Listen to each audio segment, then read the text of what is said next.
যারা আরজি কর নিয়ে প্রতিবাদ করছো তাদের আমি একটা গুরুত্বপূর্ণ কথা বলছি, সব মন দিয়ে শুনো। কোনো ভিডিও প্রতিবাদ করো না। যদি অ্যাজ এ ইনফ্লুয়েন্সার প্রতিবাদ করো, আমাদের এই পিসির পুলিশ সব তোমার ভিডিও ডিলিট করে দেবে, প্লাস তোমার চ্যানেল কিন্তু বন্ধ করে দিতে পারে। তাই বলছি খুব সাবধানে কাজ করো। নর্মাল যদি তুমি এমনি বলতে পারো যে এরকম ঘটনাটা ঘটেছে, সেটা তীব্র নিন্দা করছে, কিন্তু কোনো ফেক নিউজ ছড়ানো, কোনো ফেক ভয়েস কল, কোনো ফেক কিছু কখনোই করবে না। কারণ এই রাজ্যে মানে যাই চুপ থাকো, যা হয় হোক, সরকার পক্ষ আছে, তোমার পেজ উঠবে। প্লাস অনেক অলরেডি প্রায় 55 জন ছেলেকে মেয়েকে পুলিশ থেকে তলব করেছে, তাদের অ্যাকাউন্ট সিজ করে দিয়েছে, অ্যাকাউন্ট ডিলিট করে দিয়েছে, তাদের নামে অনেক রকম কেস ধরা দিয়েছে। আর কোনোভাবে নির্যাতিতা মেয়েটার কোনো ছবি, কোনো কিচ্ছু কেউ দেখাবে না, তাহলে কিন্তু খুব বিপদে পড়ে যাবে।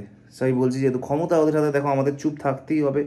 প্রতিবাদ করলে খুব ভালোভাবে অন্যভাবে বলো, যেটা হয় ঠিক হয়, কিন্তু কোনোভাবে বাজেভাবে কিছু বলো না, তাহলে কিন্তু তোমাদের পেজের সমস্যা হতে পারে, তোমাদের অনেক কিছু সমস্যা হতে পারে। তাই ভুলেও এগুলো করো না। আমার ভিডিওটা ম্যাক্সিমাম বন্ধুর কাছে শেয়ার করো, সবাইকে শেয়ার করে, যাতে সবাই জানতে পারে।